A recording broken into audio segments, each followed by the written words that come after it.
नमस्कार बंधुगण आज भिडटी आम आलोचना करवा बहार विलंब बा बारंबार विवाह बाधा विषय अनेक समय योग्यता थाई पुओ कि झील बह ठीक समय हो पारि न थाए कि कथा छिंडी भांगी जाए तेबे ज्योतिष शास्त्र अनुसार यह पछरे किछि ग्रह दोष बा वास्तु दोष थाई पारे। तेबे आज आम भिडटी आपण मानक जनइबू विवाह विलंब होबार मुख्य कारण कौन एवं बृहस्पति और मंगल ग्रह को संतुष्ट करने सरल उपाय शीघ्र विवाह करने देवी देवता को किभली पूजा करने उचित से विषय वर्णना करवा ता सहित केउ मंत्र जाप कले मनोमत जीवन साथी मिलती। गुरुवार और सोमवार दिन करा जाउथबा किछि विशेष प्रतिकार विषय संपूर्ण भाव में आम आपन को जणाई रखिबू। आपण माने वीडियोटी को शेष पर्यंत देखि नियंतु। ताहले प्रथमे जानतु बृहस्पति ग्रहंकर कौन प्रतिकार रही अछि। विवाह पई बृहस्पति को सबुठारु गुरुत्वपूर्ण ग्रह बोली माना जाए।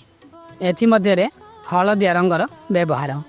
गुरुवार दिन हलदिया रंगर पोशाक पिंधन्तु एवं हलदिया रंगर खाद्य जेमितिकि बुट डाली किंबा बेसन लड्डू या ग्रहण करंतु। ता सहित गुरुवार रे व्रत जदि संभव गुरुवार दिन व्रत रखंतु एवं कदली गछ मूले जल अर्पण करी दीप जालंतु एवं दान को मध्य गुरुत्व दियंतु। गुरुवार दिन हलदी कदली किंबा हलदिया कपड़ा कौनसी ब्राह्मण को दान करंतु। यह करने द्वारा बृहस्पति ग्रह दोषरु मुक्ति मिलता है। वर्तमान जानिबा भगवान शिव एवं माता पार्वती को पूजा विषय। शास्त्र अनुसार माता पार्वती कठोर तपस्या करने फल भगवान शिव को प्राप्त करथिले। 16 सोमवार व्रत रखिथिले। मनोमत वर किंबा कन्या पाई 16 सोमवार व्रत अत्यंत फलदायक अटे। शिवलिंग जल अभिषेक प्रतिदिन किंबा सोमवार दिन शिवलिंग कंचा क्षीर बेलपत्र एवं महु अर्पण करंतु। यह करने द्वारा भगवान शिव संतुष्ट होइथांती। ता सहित मंत्र जप करंतु। वर्तमान जानतु मांगलिक दोष पाई कौन सब प्रतिकार रही अछि। जदि कुंडली रे मंगल दोष थाए तेबे विवाह रे बहुत बाधा मध्य आसी थाए। हनुमान चालीसा यार एक बड़ समाधान।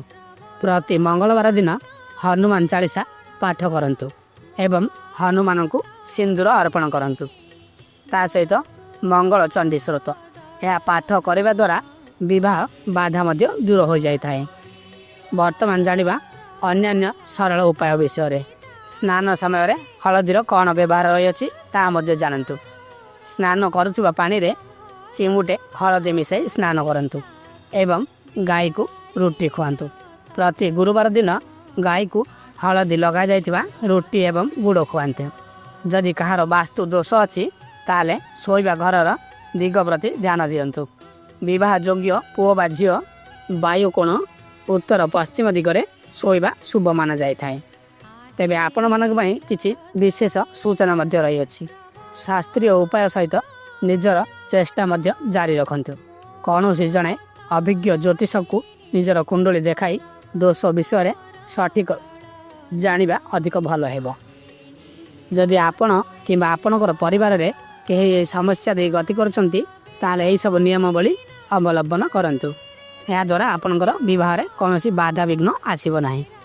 तेबे सांग माने आजिर एही भिडियोटी रे जदि आपण किछि शिखि पारछंती ताले भिडियोटी को निश्चय लाइक करंतु। ता सहित चैनल टी को मध्य सब्सक्राइबर करि रखंतु। पुणी देखा हबो आगामी एही भली आउ एक ज्ञानर भिडियो सह।